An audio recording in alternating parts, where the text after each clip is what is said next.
चलो पहले फिजिक्स है या केमिस्ट्री है? केमिस्ट्री है, थोड़ा पढ़ लेते तब फिजिक्स पढ़ेंगे। कल ये सब बता दिए थे, थोड़ा सा रिवाइज करवा देते हैं। क्या सब कल बता दिए थे? सबसे पहले गोला का आयतन जान लो। गोला का आयतन 4/3 πr क्यू, जहाँ आर क्या चीज है? आर क्या चीज है? किसकी त्रिज्या? गोले की त्रिज्या। गोला में क्या गो त्रिज्या होता है? गोला में कितनी त्रिज्याएं होती है? हाँ ठीक है, ये बोलता दू गो। गोला में अनंत त्रिज्याएं होती है। जैसे कोई पूछ देगा वृत्त के बारे में, वृत्त में क्या गो त्रिज्या होगी, तो क्या बोलेंगे? अनंत। व्यास क्या गो होगा? अनंत। व्यास क्या गो? अनंत। ठीक है। उसी तरह से आता है कोड, जिसको हम लोग कहते हैं त्रिज्यखंड वगैरह, जानता है ना? वृत्तखंड, त्रिज्यखंड वृत्त में पढ़ने के लिए आता है। ठीक है। तो उसी तरह से सब चीज के मामले में ये अनंत हो जाएगा। उसके बाद देखो नेक्स्ट, कल ये भी बताए थे, जब कॉर्नर पर रहेगा, कोनों पर, कहाँ पे? कोन पे, कॉर्नर पे, तो क्या गो होगा उसका? कितना भाग? 1/8 भाग। और फलक पर रहेगा तो 1/2 भाग। और उसके बाद किनारे पर रहेगा तो 1/4 भाग रहेगा। ये चीज कल हम लोग बात कर लिए थे। ठीक है। उसके बाद केंद्र में पूर्ण एक परमाणु होता है। इस चीज कल समझ लेते। किसी को इस टॉपिक पे दिक्कत नहीं ना है? समझ में आ गया है? समझिए नंदनी कि नहीं समझिए? कल नहीं थी तुम?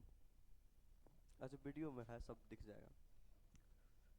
एक ऑप्शन तो खुल गया है, जिसको समझ में, जो क्लास नहीं कर पाया वो वीडियो से क्लास कर सकता है। उसके बाद इसमें बताए थे सरल घनीय एकक कोष्टिका, मतलब एससीसी में, सिंपल क्यूबिक सेंटर्ड सेल में, कि इसमें जो होगा टोटल कितना परमाणु होगा? एक गो। क्या गो? एक गो। उसके बाद इसमें बताए थे क्या गो होगा? एक गो ई हो गया प्लस कहाँ हो गया? उसके बाद सेंटर्ड में, सेंटर्ड में एक गो हो जाएगा, तो एक परमाणु प्लस एक क्या गो परमाणु? दो गो। उसके बाद अभी भी किसी को डाउट है इस सब टॉपिक पे तो पूछो, सारा बेझिझक बताएंगे। फिर एफसीसी में क्या हो जाएगा? टोटल 8 कॉर्नर पे, फिर जो हो जाएगा 6 गो फेस होता है, एक को फेस पे आधा आधा मिलता है, तो क्या हो जाएगा? 3 1 4 एटम। तो ये याद रखेंगे सर। एससीसी में क्या गो होगा? एक गो। बीसीसी में क्या गो होगा? दो गो। एफसीसी में क्या गो होगा? 4 गो। ये 3 पॉइंट हम लोग याद रखेंगे। ठीक है। चलो अब उसके बाद अपने लोग थोड़ा डीपली पढ़ेंगे। क्या चीज डीपली पढ़ने वाले हैं? अब सब एटम के बारे में डीपली जानकारी लेंगे, कौन सा चीज किसमें होता है। हैं? ईसीसी? हाँ तो दोनों ईसीसी में क्या होगा? फेस सेंटर्ड हुआ ना, ईसीसी में हो जाता है इंड सेंटर्ड यूनिट सेल। हाँ तो ईसीसी में थोड़ा सा निकाल पाना मुश्किल है। काहे काहे कि सर ये अपोजिट हो जाता है, एक दूसरे के अपोजिट। 8 गो कॉर्नर पे रहता है, फिर एक दूसरे के जब अपोजिट हो जाता है तो इसमें थोड़ा सा दिक्कत आ जाएगा निकालने में। मेनली अपने लोग तुम लोग जो चीज सिलेबस को पढ़ रहा है, उसमें सिर्फ 3 ही चीज पढ़ने के लिए है। समझ में आ रहा है क्या बोल रहे हैं? 3 चीज। तो हम 3 ही चीज के बारे में बात करेंगे। इसके बारे में हम अभी तक नहीं पढ़े हैं अपने खुद भी, तो इसलिए हम ज्यादा चर्चा नहीं करेंगे। लेकिन फिर भी अगर इनके बारे में बात कर रहे हैं, तो 8 कॉर्नर तो सर हो गया। अभी तक में क्या था? सब में बराबर मात्रा में बटा हुआ था। लेकिन इनमें क्या है कि एक दूसरे के अपोजिट है। ये एक दूसरे के क्या है? अपोजिट है। तो इनमें हो सकता है कि जब हम लोग इसका एटम का संख्या निकालने चले तो इसमें दिक्कत आ सकती है। ठीक है। और वो अपने लोग के आउट ऑफ सिलेबस भी है, तो अभी नहीं पढ़ना है उन सबको। ठीक है। पढ़ना है तो चलो बीटेक करो, बीटेक में चलो सब कुछ बताया जाएगा। BTech engineering IIT. बीटेक में वो वाला बीटेक नहीं, पॉलिटेक्निक करके नहीं, आईआईटी करके।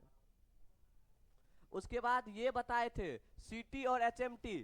सीटी और एचएमटी बताए थे। सी से क्यूबिक, टी से ट्राइगोनल, टी से क्या चीज? टेट्रागोनल, टी से टेट्रागोनल, सी से क्यूबिक, टी से टेट्रागोनल, ओ से ऑर्थोरोम्बिक। उसके बाद आर से रोम्बोहेड्रल, एच से हेक्सागोनल, एम से मोनोक्लिनिक, टी से ट्राइक्लिनिक। इसका ये ट्रिक है सीटी और एचएमटी। अब इसको याद कैसे रखेंगे सुनो। सबसे पहले ये याद रखना किसके किसमें बराबर होता है। मतलब ऐसे करके याद रखना, 1 बराबर 2, 1 2 3 होता है ना, 1 2 3। ठीक। 1 2 बराबर, और उसके बाद कोई नहीं, जीरो इसको लिख देना। ठीक है। फिर 1 2 3, फिर 1 2, फिर कोई नहीं, फिर कोई नहीं। मतलब कुछ इस टाइप से लिख लेना, और उसके बाद अपने दिमाग में बैठाने का प्रयास करना। नाम लिख करके सीरियली वाइज इस चार्ट को याद करने का प्रयास करना। ठीक है। हम और ट्रिक बताएंगे इसके ऊपर। उसके बाद फोटो क्या करेगा लेके इसका? इसमें कुछ लिखना नहीं है, उसके लिए हम अलग से देंगे कंटेंट इसका। इसमें इसमें इस चीज समझाने के लिए है, इसके लिखने के लिए हिंदी में नेम होगा, यहाँ पे हिंदी नेम होगा, उस भी वो भी देंगे लिखा हुआ। उसके बाद उसका एग्जाम्पल होगा, कौन कौन सा हो सकता है वो देंगे। तो ये बस हम समझाने के लिए यूज किए हुए हैं, इसको लिखने के लिए दूसरा देंगे। उसके बाद आता है, ये वाला समझ में आ गया था, यदि ए परमाणु घन के कोनों पर बी परमाणु फलक पर उपस्थित हो। आ गया था। देखो कल हम नहीं थे, मेरा पीपीटी नहीं बना। हम रहते तो हम 12 बजे रात रात हम कर लेते अपना काम खुद का। नहीं बना तो आज वैसे पढ़ाना है, चलो ठीक है। आज अपने लोग का टॉपिक है, हेडिंग होगा यहाँ से कि सबसे पहले सर एसएससी के एससीसी एसएससी नहीं एससीसी।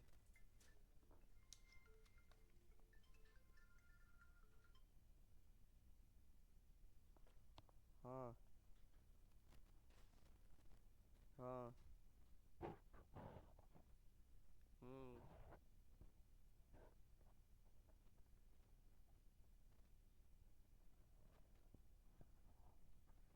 अभी क्लास चले छे, सब क्लास में छे, हम अभी ऑनलाइन छिए। चलो ठीक है। अब अपने लोग का जो टॉपिक होगा उस टॉपिक का नाम है एससीसी में परमाणु की त्रिज्या। अभी तक संख्या पढ़े, एससीसी में कितनी होती है परमाणु की संख्या? एक। कितनी होती है? एक। अब पढ़ेंगे एससीसी में परमाणु की त्रिज्या कितनी होती है। ठीक है, तो हेडिंग डालना है एससीसी में परमाणु की त्रिज्या।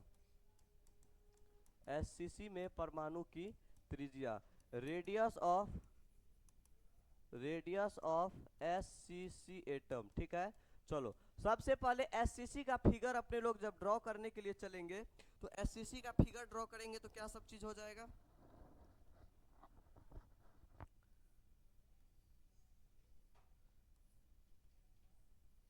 कुछ इस टाइप का फिगर बनेगा। और बताए थे एससीसी में सिर्फ और सिर्फ परमाणु कहां पर रहेगा? कॉर्नर पर। कहां रहेगा? कॉर्नर पे। गुड। इसका मतलब इसको हम लोग कॉर्नर पर क्या करेंगे? दर्शा देंगे। टोटल क्या वो कॉर्नर होता है जी क्यूब में? 8 कॉर्नर, याद रख लेना। अब नहीं तो कोई पूछ दिया रे बुआ घन में क्या गो फलक, या केमिस्ट्री तो पढ़ क्या यार, लेकिन फलक का कुछ पता नहीं है।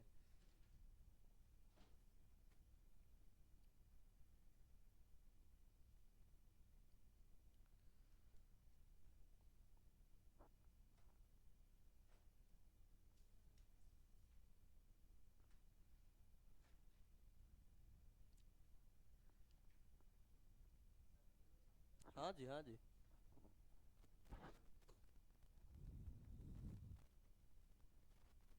बात बात बात बहुत छोटी है लेकिन गहरी बात बोली है तुमने। आजकल फिगर पे ही दुनिया चलती है, सही है। लेकिन this is valid for only not boys.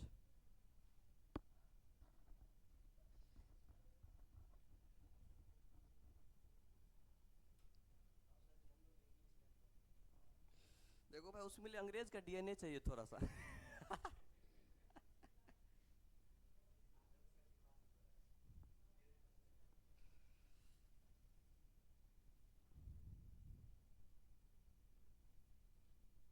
अब चलो देखो ध्यान से। सर यूनिट सेल का एक किनारे की लंबाई कितनी होगी जब इसका आयतन ए क्यू होता है तो? बोलो।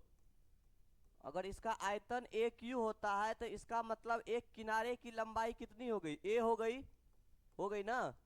किनारे की लंबाई कितनी? ए। किनारे की लंबाई कितनी? ए हो जाती है। अब बताओ, उसके बाद किनारे की लंबाई जब सर ए हो गई और इसके अंदर दो त्रिज्या, मतलब एक रेडियस आर हो जाएगा और दूसरा रेडियस भी क्या हो जाएगा? आर। दो त्रिज्या मिलकर के ये ए के बराबर होगा और ये 2r बराबर a/2 हो, सॉरी ए हो जाएगा। तो आर बराबर क्या हो जाएगा? a/2। इसको लिखो पहले। आर बराबर क्या हो जाएगा? a/2। इसको नोट डाउन करो।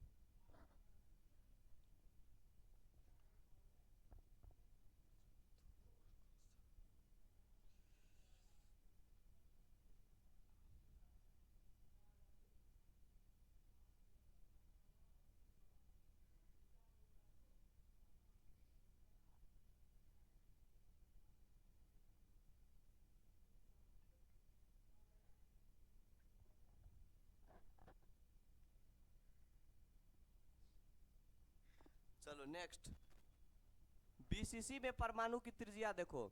सबसे पहले बीसीसी में स्ट्रक्चर कैसे बनाएंगे? बीसीसी में कहाँ कहाँ पे होता है? केंद्र में और चारों कोण में। तो सबसे पहले बीसीसी का स्ट्रक्चर ड्रॉ करना है। उसके बाद क्या करना है अपने लोगों को? 1 2 3 4 5 6 7 8, ठीक। और एक कहाँ हो जाएगा सर? बीच सेंटर में। तो ये जो बीच सेंटर में बन जाता है तो ये थोड़ा सा उसको टर्निंग दे देता है कुछ इस टाइप का, ठीक है। तो इसका आर, इसका आर, इसका कितना हो जाएगा? आर रूट 2 हो जाएगा। ये इसको टर्निंग दे दिया ऐसे करके। इसका डायगोनल कहाँ से कहाँ हो गया? अंतिम छिरा मान के चलो ऐसा करके होगा ना। देखो ये वाला अगर सर पोर्शन है, ध्यान से देखो, अगर ये वाला पोर्शन है तो ये जो नीचे वाला पार्ट है इधर के इस साइड वाले पार्ट से जाएगा, कनेक्शन होगा इसका, होगा कि नहीं होगा? तब होगा ये 3D का डायगोनल। स्क्वायर रहता तो ऐसे जाता ऊपरे ऊपर, लेकिन सर ये 3D में है तो ये जो अगर नीचे ऊपर वाला पार्ट है ये इधर से जाके कनेक्टिविटी होगा। नीचे है तो इधर से, इधर है तो इधर से, तो ये 3D का बात हो जाता है, ठीक है। तो इसीलिए यहाँ पे आर आर है तो ये कितना हो जाएगा? आर रूट 2 हो जाएगा। उसके बाद हाँ, तो उसके बाद सर अगर ये इसकी भुजा हो गई आर रूट 2, ठीक है, बीसी, इसको ए बी सी, तो बीसी बराबर हो जाएगा आर रूट 2। उसके बाद नेक्स्ट, उसके बाद आ जाएगा इसकी क्या चीज? त्रिभुज एबीसी का टोटल त्रिज्या। तो विकर्ण हो गया इसका आर रूट 2, विकर्ण हो गया आर रूट 2। उसके बाद ए बी बराबर त्रिभुज ए बी सी में ए बी बराबर 4R